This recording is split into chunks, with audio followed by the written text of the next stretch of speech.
की कुठल्याही देशाच्या नागरिकाला उपलब्ध जागापैकी 50% जागा त्याला पाहिजे, म्हणून 50% आरक्षण. आता एससी समाजाला त्यांचं आरक्षण 16% आहे, बाकी 50% ओपन आहे, म्हणजे त्यांना 16 प्लस बाकीचे आहे, त्यांना ओबीसी मिळत नाही.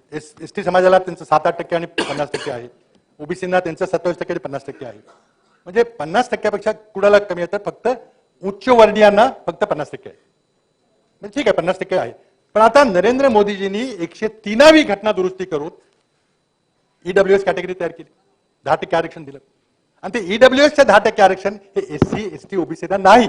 आता मी एक आहे, मी त्या उच्च वर्णामध्ये मोडतो आणि मी क्रिमी लेअर मध्ये मोडत नाही, माझं उत्पन्न त्यापेक्षा जास्त आहे. आज मला किती आरक्षण आहे? आज मला फक्त 40% आरक्षण आहे, कारण मला 10% ईडब्ल्यूएस मिळत नाही आणि एससी एसटी ओबीसी मिळतच नाही. आणि तिथे सुप्रीम कोर्टाचा ऑब्जेक्शन आहे की समाजाच्या प्रत्येक घटकाला किमान एकूण उपलब्ध जागापैकी 50% ऑप्शन पाहिजे, ती आज नाही आहे.